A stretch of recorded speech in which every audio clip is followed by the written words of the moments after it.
to make sugar daddy of all the people in Nigeria. I did not go to people that will help my life, people that will help me be a better person somehow, people that will provide for me financially. I'm doing sugar daddy with someone that was benefiting directly from me financially. While I was doing my TikTok thing, I was also sustaining the family. Most of the things they buy in the house, most of the things they use in the house, I was sustaining them from that money. Then the daddy later joined in the TikTok stuff. The money that I was making from the daddy's TikTok that he was doing, most of it was going to the wife. Some of it was going to daddy. They were solving their family problem. She cannot say she did not use TikTok money to pay school fees at some point. I mean, TikTok I was doing with daddy. She has never for one day come and show her face on that TikTok. I was the one running the TikTok account with daddy. She cannot say she has not used the money from TikTok to put food on their table. She cannot say they did not use money from the TikTok money to do things that would benefit their family. While I was running her TikTok account, I was running daddy's TikTok account, and I was running my account. At some point, I was choked. I had to hand over her own TikTok account to her and tell her, okay, this is how to go about it. Let me focus on myself and focus on daddy. She now said, okay, but sometimes try to carry me along. I said, okay, no problem. I'll be carrying you along. Like when we're doing starting videos, she will join us. You go to the page, you see even on daddy's page, some video is 3 of us, some video is just me and daddy, and some video is me and her. So things were going quite smooth. There was no reason for malice. There was no confusion anywhere. In fact, at some point, I was more closer to her than I was with daddy. Because there are certain conversations that I and her have that I have with her that I cannot have with daddy. So while the issue between herself and daddy was going on, at some point she started bringing up issue of daddy selling his property, some of his property he had, so that they can be able to feed some bills, as they were not meeting up with bills. So at that point, daddy was I don't know, for some reason he was unwilling to sell property. Maybe he was hoping that a job will come along, something somewhere that things will work out eventually, And also when we came back, daddy complained about the cars he left in the house, that all the cars were sold and none of them were remitted to him. In fact, that was the first issue they had in the house then. He was asking about the cars, what happened to all the cars, that all the cars were sold and none of the money, he made it quite an issue, that none of the money was remitted to him. That I cannot say much about, because she's the only one that knows what happened to the car. I'm only making reference to it because even in Daddy Free's life, the first time she called me out, the first time anybody in this life ever called me out, was that she was the first person that ever called me out in this life. I've never had to have issue with anybody on social space. So the first time anything like that happened was when she came out and said, oh, I'll trace it back. That's why I'm starting this whole story from the beginning, so that I'll link it up to how we got to this place. Daddy came out and also made reference to that, his cars that were missing on Daddy Free's life. So I'm sure it's something that some people, if you watch the video, you'll be familiar with. So fast forward to while we were in the house and they were having their issues, and then my ex-husband said he wanted to visit Nigeria. I said, okay, fine. So fast forward to when I rented my house and I moved into my house with my family were in the house. My husband later came and joined us in the house. So after I moved, when my ex-husband came, he wanted to see daddy. Around that period, as soon as I left the house, it wasn't long after I left the house, one day she called me. She was crying on the phone that daddy said he wants to leave again, that she's so scared because the last time he left for about over 2 years, and now he wants to leave again, that he doesn't want to stay in the house, that he's probably running away from responsibility and all that. And daddy that I know as of that time, he was also complaining that he's financially not okay, that staying in the house doing nothing does not suit him. So he was trying to, like he said, he wanted to go out and see if he can get job outside, maybe in Abuja, go back to Abuja or go somewhere else apart from Lagos, where he can actually get help or something. So daddy later moved out of the house. He went to somewhere in Ibafo. I've never been to that place before until when my ex-husband came and he wanted to see daddy. We drove all the way, myself, my ex-husband, we drove all the way to Ibafo. When we went there, there was a building, and there was one guy, I don't want to mention his name, there was one guy that was there, daddy was living with that guy, and there were so many people again in that house. I was wondering why daddy had to leave his house to go and stay in that kind of place, So daddy said that place was preferable for him to stay. I could remember vividly that the wife was also trying to reach out to the said guy, and certain times she would say when she reached out to him, he was not responsive well and all of that. They were having some issues and all of that. So daddy was there in Ibafo for a very long period of time, and that guy was taking care of him in Ibafo for a very long period of time.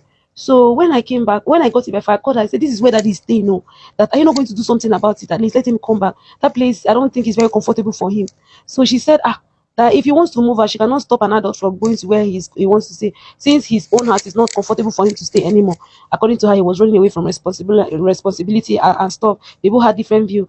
According to daddy, there was no money and he was trying to go and look for other means of getting money. So, and I said, okay, we are coming back, myself and my ex-husband and everything, we're coming back to Lagos, because Ibafo is almost outside the outskirts of Lagos. So she pleaded with me that day. She said, "If can we bring him back?" I said, "The way I saw him, I don't think he's willing to come back. In fact, he was saying he's going to stay there for about 3 months and later go to Abuja. That's his plan. That they were working on something. The guy he was, they were working on something on one program that could likely bring him money. I had faith that whatever it is they're working on will likely bring him money." So I said, "Okay." Oh. So when we came back, I had a conversation with her. I could remember vividly then. That was the first time she pleaded with me. She said, "Look, prior to when I came back, that daddy has left the house severally in a very lengthy period of time since he stopped getting jobs, since things stopped working out for him. That that most of the time that he's not around, most of the time he's outside. When she contact the people he's with, she's not able to reach out to him. And now that I've rented a house and it's a 5 bedroom duplex in like very close, not very far, because when I was looking for that house, I was with them. So when I went, I was living with them when I went to look for the house. I didn't look for somewhere that is very far. I looked for a place that is very okay. Fine. It was actually myself and her that went to look for the place. You understand? So we got a place that was very close. So she was pleading with me that can daddy come and stay with me for a while?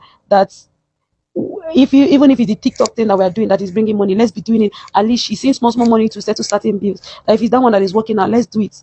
At least she'll be able to reach out to him if he's in my place. Other than him being in certain places that she's not able to reach out with him, sometimes she cannot communicate with him, and whenever they communicate, he always end up in a fight. At least to some certain extent, he listens to me and all that. And after that, for me, my mother is in the same house, my son is in the same house, my younger brother is in the same house, and my husband, my ex-husband, is actually in the same house at that time. That for daddy to come and stay with us in that house, it's going to be like a very big family. And I told her that I can only allow that in one condition: if his second son, that was also with us in Lagos there, can come and move in with him, so that it will be a situation of a son taking care of a father in my house. It wouldn't completely be my responsibility. So we later had a conversation about it, myself, the second son, and her, and then we agreed. We said, okay, daddy will come and stay with me. After she pleaded with me, and if any of these things I'm saying, if you guys feel it's lies, I'm going to put evidences out here. So daddy finally moved in with me. When daddy moved in initially, she used to come to the house. In fact, initially she was coming to the house at all time. She will come when she comes, when she wants to go, she'll take food stuff and all that things and take back to the house. I never complained. I was treating her like my mom. Even my mom will sometimes say, I'm treating this woman more than I'm treating her. Her friend would attest to it. Her friends always say that I have so much respect for her. The kind of respect I have for her, they've never seen anybody that respected her like that. I used to call her mommy. I don't even call her by her name. Most people my age call her by her name. What is call her Stella? I call her mommy. And she introduced me to all her friends, telling her friend that I'm a daughter to her. It's one of her friends that has salon very close to my house. She told her friend that I'm a daughter. In fact, when this whole issue happened, the friend called me and she said she's surprised that this same person that was telling me that you've done this for her, you've done it. What happened? How did things went this bad? How did things escalate like this? What really happened? When I said I was closer to her than I was with daddy, most time when she wants to do something, she'll come and meet me and tell me to tell daddy. Like when she started talking about daddy selling property, she went to meet daddy several and told him about selling property. Daddy quite didn't sit well with it. She had to come to me and say, please help me talk to him. He listens to you. Talk to him in a way he will understand. Because if I'm talking to him, he will think, oh, I'm doing this because I want to use the money for my selfish reason. Let him see reasons that he needs to sell this property so that they can take care of the kids and everything. And I went to daddy. I quite cried for him. I said, please, look at the situation the family is right now. The reason people own property is so that when things are bad for them, they can be able to sell the property and settle some of their issues, At one point, okay, fast forward to when daddy started living in the house, she was coming, she will come and go and all that. Fast forward to when she now said he should sell the property, one plot of land. Now, this is when the matter became tricky. So when daddy moved in, not so long, she started pleading that daddy should sell a plot of land. I still have some of the communication on WhatsApp and everything, when she was even sending me screenshot of a copy of where the land is and everything. And that land, somebody was in charge of the land, So daddy sold that land, When daddy sold that land, they both agreed on a certain amount of money. I think that land was sold for about 3 million naira. She said she wanted daddy to give her 1.5 million naira or 2 million naira. Daddy said what he was able to give her around that period was 700,000. So she kept insisting that out of the 3 million naira he should. Okay, the money that even came was not up to 3 million naira, because the person that sold the land took his own percentage of about 200,000 naira. So the money that came was about 2 point something million. And she said out of that 2 point something million, she wanted daddy to give her about 2 million plus. I know why I'm talking in details, because I want you guys to really understand certain things, So when daddy now finally accepted to give her 700,000, she called me again. They Jasmine, please talk to him now. Talk to him. And I don't know how she calls him, how she addressed him is this man. That is what if you check all our chat is this man in our message, in our conversation, mostly how she addressing me. Talk to this man now and talk to this man. At least let him do let's use this money for something useful and all of that, you know. So daddy now said okay, he was going to give 700,000. At some point I was like, okay daddy, let's be reasonable, at least let's at least clear the children's school fees, add it to whatever that is coming up from TikTok, clear the children's school fees and all that. So I can't remember per se how much daddy said sent that period, but I'm sure it was either 1 million or 1 million plus. After daddy now sent that money to her, the next day she started calling that she wanted 12,000. After that, he had sent over a million naira or a million naira to her, that she wanted 12,000. She called him that he was lambasting her on the phone, that she wanted me to go and talk to him again. And I said, Mommy, this one, I will not involve myself. The house is not far. You can either take, she has, of course, she has a car then. I said, you can either take a car and come to the house and convince him yourself to send you the 12,000, because I know what it was for me to even talk about making that 700,000, 1 million naira. Now for me to go back and ask him for 12,000, just a day later, I cannot do it. So she got pissed. She started calling me. At some point, I said, okay, let me go and talk to daddy. I went to talk to daddy. Daddy said, that even this money he's keeping, he's not going to spend it. There's also keeping it for food and everything if they need anything. Because while he was in my house, he's feeding his hospitals, because after he came from hospital, of course, we're still buying hospital to regulate his heart and everything. So the medications he was taking for his heart from the hospital actually, what's the name of this hospital? Living Heart Hospital is there. Go and make inquiries. I was always going to that hospital, Living Heart Hospital, to make sure that he was okay. I was always buying his drugs every 2 weeks. You can go there and make inquiries. The receipts are there in that hospital while he was in my house. All the medicine they wrote for him to be taken from that previous hospital, I make sure he never missed any of his drug for one day. So he said, the money that was remaining, that he was actually going to give it to her, but at least she should give it some time, that he just gave her 1 million, that's their issue. So she started calling me. I told her that, I've tried to talk to daddy about sending you extra 12,000. The same thing he told you, the same thing he told me, that he's unwilling. She called the son tried to talk to daddy, and daddy was still unwilling to send her 12,000, and that how can he send 1 million today? Just said that she's asking for 12,000. The next thing, there's this other girl. I don't want to give her cheap publicity. There's this other girl that, in fact, let me not just give her any publicity at all. There's this other girl, she went on daddy's Instagram. She started insulting me on daddy's Instagram, threatening my life and saying all sorts of things. And this was the same girl daddy's wife was warning me about, telling me, oh, this girl, this is what she has done in the past and all of that. She has had, in fact, she said a lot of things that the girl has done with that in the past, that I should be careful and all of that. And that period of time, that girl was coming to my house. She would come to my house, she would eat. Even while I was doing TikTok live with me, she would join me and do the TikTok live and all of that, So this said girl, I don't know what she went to discuss with daddy's wife, and whatever they discussed, she came on. The next thing, she was threatening my life on Instagram, telling me that thank God I know who she is, blah blah blah, that I should watch my back and stuff. I took the screenshot of the chat. I said, daddy, this is what this girl is writing on Instagram, or what is going on. The last I remember was your wife asking me for 12,000 from the money, asking me to convince you, because I was not the one sending the money. I was never in charge of daddy's account. I was never in any way in charge of his account. His money was his money. It was never my money. Rather, I was the one sponsoring most of the things that were the expenses. Mostly from the money I make from TikTok, from the money I make from my TikTok, from his TikTok, and also from the money I saved from my business in Cyprus. So while this was going on, the wife now started calling me. She was quite pissed, that I didn't do what she asked me to do, and blah blah blah blah blah. The next thing I saw was she was crying on social media that my husband is somewhere, whether she said they kidnapped him or my husband is somewhere with his girlfriend, and blah blah blah blah blah. I'm like, what? I don't know where my husband is. I haven't seen my husband for months. I've not heard from my husband. Me. I ran away from him. He came from his girlfriend's house to come and beat me. To come and kill me. He removed his wristwatch to come and beat me. Now when I push him out and run away. Look at where I am. Everywhere don't crack. Everywhere water. Inside house water. Everywhere. Look at the car I'm driving. Everything. Nothing. My children know they eat. Everywhere scatter. No school fees. And you're telling me to do what? Oh God. Oh, not today. I'm like, what? Is it not this man that came to my house barely 3 days ago, that packed food stuff from my house, that my husband is with his side chick? At what point exactly did you know that I'm your husband's side chick? Because you were in my house just barely 3 days ago. So at what point did you know? Did you find out that I was his side chick? Because let me throw this question now. Is there any wife, any Nigerian wife here, that you know that somebody is your husband's side chick, or you'll be comfortable coming to their house, eating their food, rolling with them, calling them daughter? That means you actually do not love your husband in the first place now. If you're comfortable with running all these kind of activities with the so-called side chick, and I have a lot of videos of me and her. I have a lot of videos of me and her in hotel. I have a lot of videos of me and her going, even on my birthday, we celebrated my birthday in so many places, shopping together, doing things together. We were that close. So all of a sudden, we're talking about sending 12,000 and not sending 12,000. All of a sudden, she was the first person in my life that has ever defamed me, defamed my person or defamed my character or called me out. Before then, nobody has ever called me out. Nobody has ever said anything ill about me. I've never had any fracas with anybody. So I took the conversation, the threat messages on Instagram from this said girl, and I went to Aja police station to make a report. When I went to Aja police station, they saw all the screenshot and they say, oh, this is cyberbullying and threat of life. So they invited the girl to come to the station and make a report, and so that she can give her own account as to why she was threatening my life. They came, the police people went to, at the time when they wanted to arrest her, she was in daddy's house, that's Mr. Ibu's house, that's where she was. She was at that house with the wife, they were sitting and discussing. So when they came, they said, okay, they wanted to arrest a person. Nobody even invited her, being the wife, to the police station. No.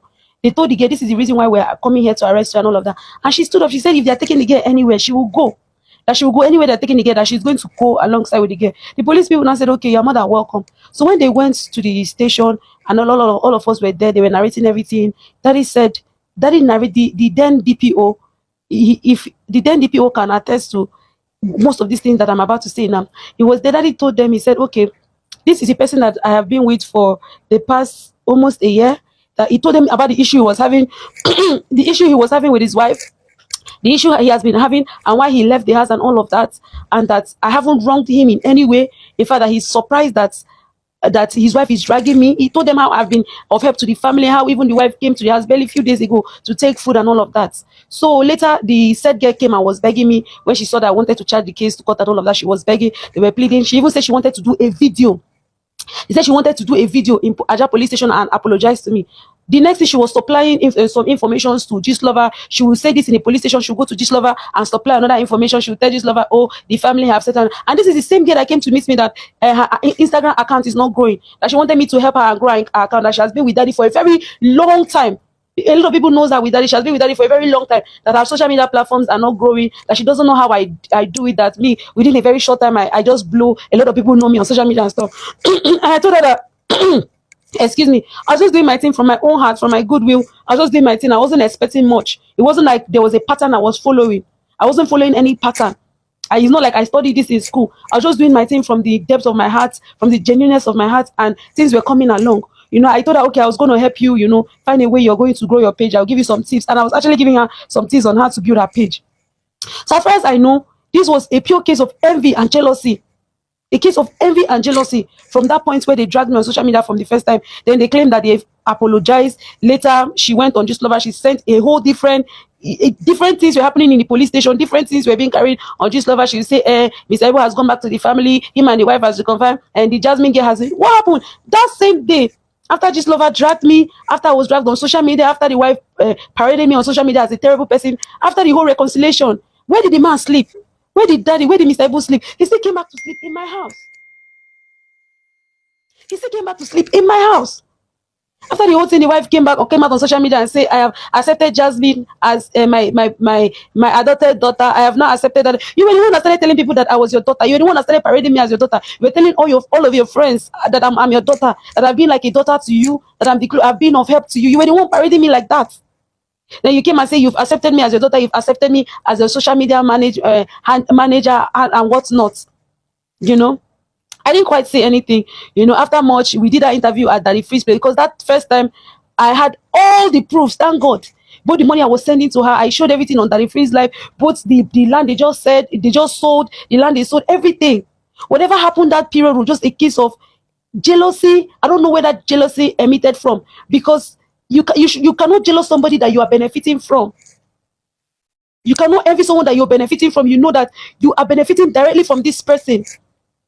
If I'm a terrible person as the whole world is painting me to be, will I open a TikTok account for that woman and grow the account? Will I in any way contribute to her paying her children's school fees? Will I be spending my time, let me not call it a waste of time, going live with daddy, generating money and still remitting that money to her and daddy?